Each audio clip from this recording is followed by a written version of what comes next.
Hello bankers, आप सभी का स्वागत है हमारे YouTube सेशन में। और यहां पर हम आपसे बात करेंगे how to score 60 plus marks in PPB. So PPB के लिए अब 2 मंथ्स रह गए हैं और हमें अपनी तैयारी करनी है। और तैयारी करते समय हमें अपने मॉड्यूल और यूनिट्स को फोकस करना है कि कहां से हमें कितने मार्क्स आए कि हम 60 प्लस मार्क्स अपने एग्जाम में अवेल कर लें, जिससे हमारा एग्जाम क्वालिफाई हो जाए फर्स्ट अटेम्प्ट में। तो इसी सेशन को आज हम लोग आगे बढ़ाएंगे दोस्तों। और इस सेशन के तहत अगर हम बात करेंगे दोस्तों, तो सबसे पहले हमें हमारे एग्जाम की डेट पता होनी चाहिए। क्यों पता होनी चाहिए? क्योंकि टारगेट सामने होना चाहिए। टारगेट अगर सामने होगा तो हमें अपनी स्ट्रेटजी बनाने में आसानी होगी। तो जैसा कि हम सभी को पता है कि हमारा अक्टूबर 2024 का जो एग्जाम है वो अक्टूबर 20 से स्टार्ट हो जाएगा, यानी 20 अक्टूबर को आपका सबसे पहले IEN IFS का एग्जाम होगा। फिर 26 अक्टूबर को आपका PPB principles and practices of banking का एग्जाम होगा। 27 तारीख को आपका AFM accounting and financial management for bankers ये आपका होगा। और फिर 9 नवंबर को आपका RBWM यानी रिटेल बैंकिंग वेल्थ मैनेजमेंट का एग्जाम होगा। तो यहां पे 2 चीजें ध्यान में रखने वाली हैं। पहली बात कि आपका जो पीपीबी है, आज का पूरा डिस्कशन अपना पीपीबी के ऊपर बेस्ड होगा दोस्तों। तो जो आपका पीपीबी सब्जेक्ट है, याद रखिएगा पीपीबी जो सब्जेक्ट है यहां पे टोटल 55 यूनिट्स हैं। और इसके नेक्स्ट डे आपका जो एग्जाम है वो AFM का एग्जाम है। किसका एग्जाम है? AFM का। ठीक है दोस्तों, तो आपकी जो प्रिपरेशन होगी वो पीपीबी और AFM को एक साथ लेके चलना है आपको, अपनी प्रिपरेशन को। और आपकी स्ट्रेटजी में जो टाइम शेड्यूल आप बनाएंगे वो पीपीबी और AFM को एक साथ रखेंगे, क्योंकि आपको यहां पे कोई गैप नहीं दिया गया है। बकाया अगर आप देखेंगे तो जो पहला एग्जाम होगा IEN IFS का, उसमें भी आपको टाइम मिल रहा है। IEIFS से पीपीबी में आपको 6 दिन का टाइम मिल रहा है। और AFM से अगर आप नवंबर 9 तारीख में देखेंगे RBWM, तो आपको यहां पे लगभग 13 से 14 दिन का टाइम मिल रहा है। ठीक है दोस्तों, ठीक, चलिए 12 से 13 दिन का। तो आपको याद रखना है कि पीपीबी और AFM की तैयारी को एक साथ लेके चलना है। और देखिएगा सिलेबस पीपीबी का बड़ा है, 4 मॉड्यूल तो हैं बट हर मॉड्यूल में यूनिट्स ज्यादा हैं। तो इनको भी हम लोग डिस्कस करेंगे, आगे देखेंगे क्या स्ट्रेटजी होगी, कैसे हमें कवर करना है, कौन से टॉपिक इंपॉर्टेंट है, इसी सेशन में हम लोग देखने जाएंगे। ठीक है दोस्तों, तो अगर हम बात करें दोस्तों, सो हमारे एग्जाम का जो पैटर्न है, आप सभी को पता है कि जो हमारा JAIB और CAIB का एग्जाम है उसका सिलेबस अब 2023 में अपडेट किया गया है। सिलेबस को कब अपडेट किया गया है? 2023 में। ठीक है, सो पहले जो पेपर होता था और अब जो पेपर होता है, दोनों के स्कोर में अलग डिफरेंस है। यानी अब आपके पास 100 क्वेश्चंस होंगे एग्जाम में, 100 मार्क्स के होंगे दोस्तों, और 2 आवर में आपको अपना पेपर सॉल्व करना होगा। ठीक है, 100 क्वेश्चंस होंगे, 100 मार्क्स के होंगे, 2 आवर में अपना पेपर सॉल्व करना होगा। और आपको मिनिमम 50% मार्क्स चाहिए, मिनिमम 50% मार्क्स चाहिए कि आपका एग्जाम क्या हो जाएगा? क्वालिफाई। क्या हो जाएगा दोस्तों? क्वालिफाई हो जाएगा। ठीक है, सो क्वालिफाई करने के लिए मिनिमम 50% मार्क्स चाहिए। जितने भी दोस्त पहली बार JAIB का एग्जाम दे रहे हैं उनके लिए ये इंपॉर्टेंट इंफॉर्मेशन है। जिनका सिर्फ पीपीबी का एग्जाम है उनको पता होगा कि 50% मार्क्स पे हमारा एग्जाम क्वालिफाई हो जाता है। एक बहुत अच्छी बात है, अभी भी जितने भी दोस्त JAIB का एग्जाम दे रहे हैं कि अभी निगेटिव मार्किंग को इंट्रोड्यूस नहीं किया गया। जब से सिलेबस को अपडेट किया गया है, रिवाइज किया गया है, तब से निगेटिव मार्किंग को हटा रखा है। ठीक है, और आपके एग्जाम में जो हमारी फाइंडिंग्स हैं, अभी हम आगे फाइंडिंग्स भी डिस्कस करेंगे, आपको मल्टीपल चॉइस क्वेश्चन दिए जा रहे हैं। क्या दिए जा रहे हैं? मल्टीपल चॉइस क्वेश्चन दिए जा रहे हैं आपके एग्जाम में। ठीक है, चलिए, ठीक, इसके बाद अगर हम बात करें दोस्तों, तो आप देखेंगे कि स्कोरिंग की स्ट्रेटजी क्या होनी चाहिए। The minimum marks for passing in each subject will be 50 out of 100। आपको 100 में से 50 मार्क्स लेके आने हैं।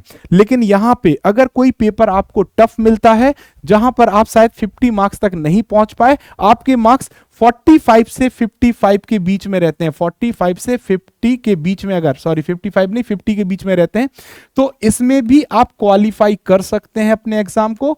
क्योंकि आपको चारों पेपर में टोटल 200 मार्क्स की रिक्वायरमेंट होती है। 200 मार्क्स की क्या होती है? रिक्वायरमेंट होती है। तो एग्रीगेट प्रोसेस के थ्रू आप अगर 200 ले आते हैं, बशर्ते मिनिमम मार्क्स 45 से कम नहीं होने चाहिए, तो भी आपका एग्जाम क्वालिफाई हो जाएगा। ठीक है दोस्तों, चलिए नेक्स्ट पॉइंट क्या कहता है, latest finding according to PYQ, यानी अगर आप देखेंगे मई 2023 जब से आपका एग्जाम सिलेबस अपडेट हुआ है, तब से जो पीपीवी का जो फाइंडिंग्स है पीपीवी के एग्जाम की, वो ये कहती है कि पहला मैंने आपको बताया मल्टीपल चॉइस क्वेश्चन आते हैं, लेकिन वो multiple choice question multi statement question होते हैं, या आपसे ट्रू फॉल्स पूछे जाते हैं। तो मल्टीपल चॉइस या मल्टीपल स्टेटमेंट जो क्वेश्चन होते हैं वो लेंदी होते हैं। कैसे होते हैं दोस्तों, मल्टीपल स्टेटमेंट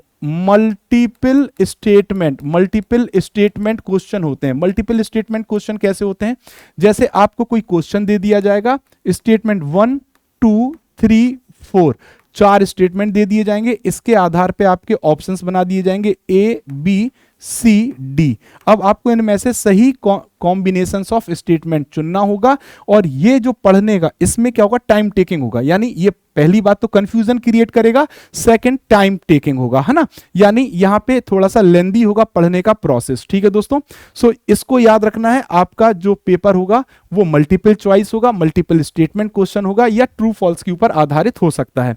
फिर वाई सिलेबस इज इंपॉर्टेंट। अब सिलेबस क्यों इंपॉर्टेंट होता है आपके एग्जाम के लिए, सिलेबस इसलिए इंपॉर्टेंट होता है कि जब से रिवाइज सिलेबस हुआ है तो आपको अपनी प्रिपरेशन मैकमिलन की जो बुक में दिया गया सिलेबस है उसी को आईआईबीएफ रिकमेंड करता है, बट वो थोड़ी मोटी है, ज्यादा सिलेबस कवर है, बड़ा सा पार्ट है, तो आपको अपने सिलेबस में ही बने रहना है, आपको अपने सिलेबस के बाहर नहीं जाना है, क्योंकि आपसे जो भी क्वेश्चन एग्जाम में पूछे जाएंगे वो सिलेबस से ही पूछे जाएंगे दोस्तों। ठीक है, अब आ जाते हैं सिलेबस पे। तो आप सभी को पता है कि आपके पीपीबी में आपको टोटल 4 मॉड्यूल दिए गए हैं। कितने मॉड्यूल दिए गए हैं दोस्तों, 4 मॉड्यूल दिए गए हैं, और इन 4 मॉड्यूल में जो टोटल यूनिट है, टोटल जो यूनिट्स हैं वो टोटल कितनी है दोस्तों, 55 है।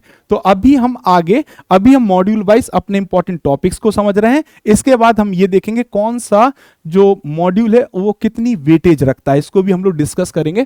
तो मॉड्यूल ए, चारों मॉड्यूल 4 अलग अलग चीज को कवर करता है। Module a general banking operation को करता है, जिसमें अगर आप देखोगे तो सबसे important bank customer relationship question आएगा ही, बैंकर कस्टमर रिलेशनशिप आपके लिए क्वेश्चन बनेगा ही, कस्टमर रिलेशनशिप से क्वेश्चन आता ही है, रिलेशनशिप, ठीक है, इससे क्वेश्चन आएगा ही दोस्तों।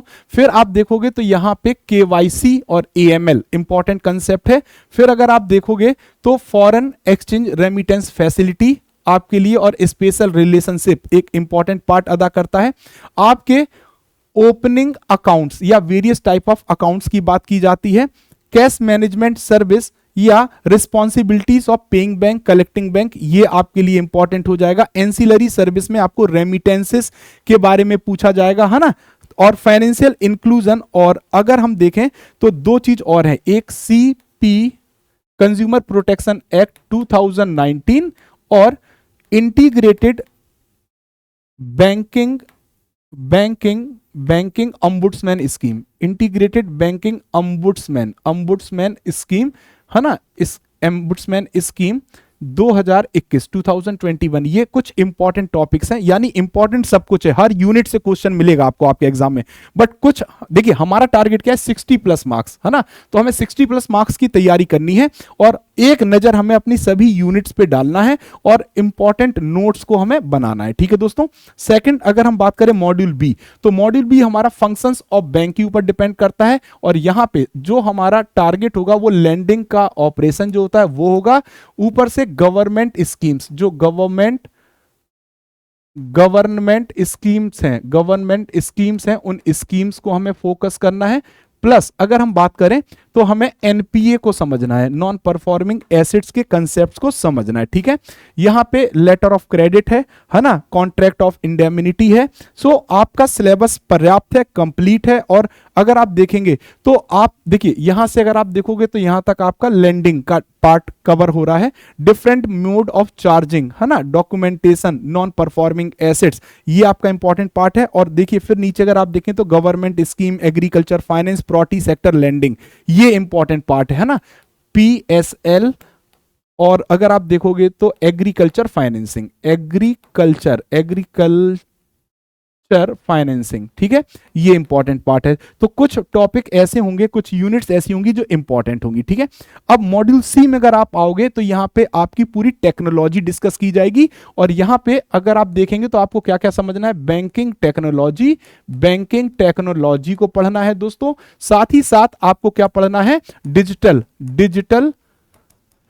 डिजिटल बैंकिंग को, किसको पढ़ना है, डिजिटल बैंकिंग को पढ़ना है। इनका कॉम्बिनेशन आपका मॉड्यूल सी कवर करता है, चाहे एसेंशियल ऑफ बैंक कंप्यूटराइजेशन की बात करिए, सीबीएस एनवायरनमेंट की बात करिए, अल्टरनेटिव डिलीवरी चैनल की बात करिए, है ना, एनपीसीआई और एनपीसीआई के प्रोडक्ट हमें समझने पड़ेंगे, है ना। साथ ही साथ cyber crime, fraud risk management, e rupee, fintech, है ना, और ये सभी जो टेक्नोलॉजी ट्रेंड्स हैं बैंकिंग में, इनको समझना पड़ेगा। सो देखिए, मॉड्यूल ए जनरल बैंकिंग की बात करता है, module B function of banks की बात करता है, मॉड्यूल सी किसकी बात करता है, बैंकिंग टेक्नोलॉजी की बात करता है। अब अगर हम मॉड्यूल डी पे आते हैं तो ये एक और अलग कंसेप्ट है जिसमें कहा जाता है एथिक्स की बात, ethics in bank and financial institution, और यहां पे टोटल आपको 5 यूनिट देखने को मिलेंगी। सो ये पांचों इंपॉर्टेंट, और यहां से भी क्वेश्चन आपको देखने को मिलते हैं। तो यहां पे कोई भी यूनिट ऐसी नहीं कि छोड़ी जा सकती है, हाँ अपने नोट्स में हम उनको थोड़ा कंसाइज कर सकते हैं।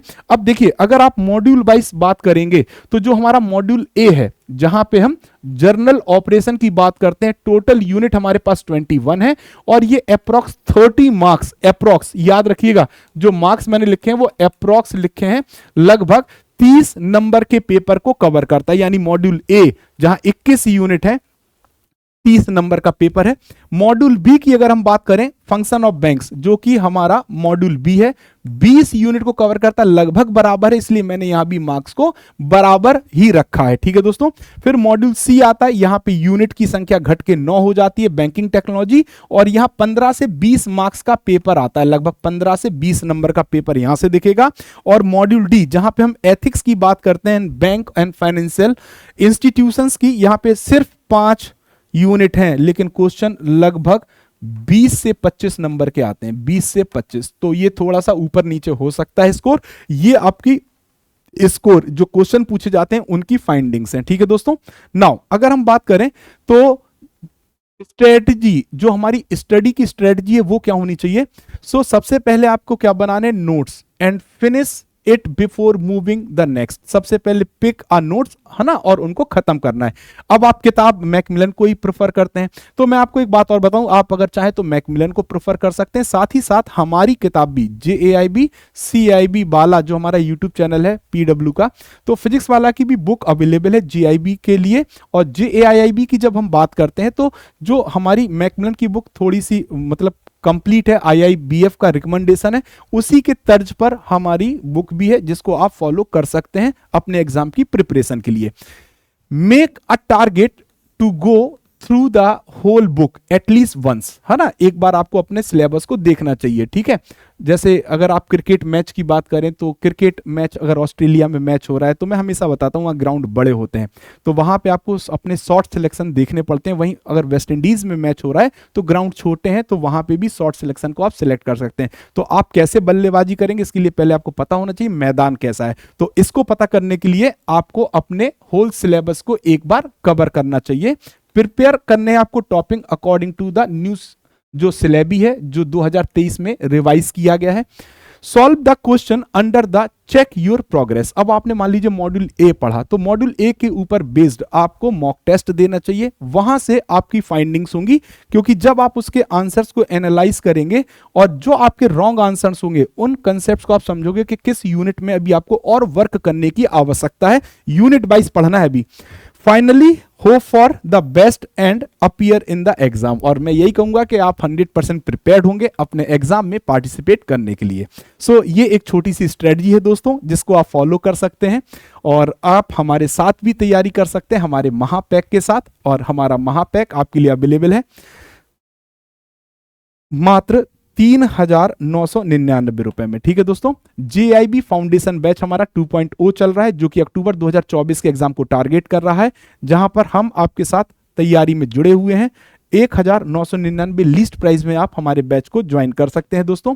और अगर हम बात करें तो आपके लिए हमारी बुक्स हैं चारों सब्जेक्ट की, है ना, और हमारे बुक्स की सबसे अच्छी क्वालिटी है, कंसाइज है ना, पॉइंट टू पॉइंट है, और पूरे सिलेबस को कवर करती है। So JAIB bankers as set of four books आपको मिल जाएगा। ठीक है दोस्तों, सो इसी के साथ हम आशा करेंगे कि आप हमारे साथ जुड़े रहिए, तैयारी करते रहिए, और YouTube पर भी हम आपके साथ उपलब्ध होते हैं।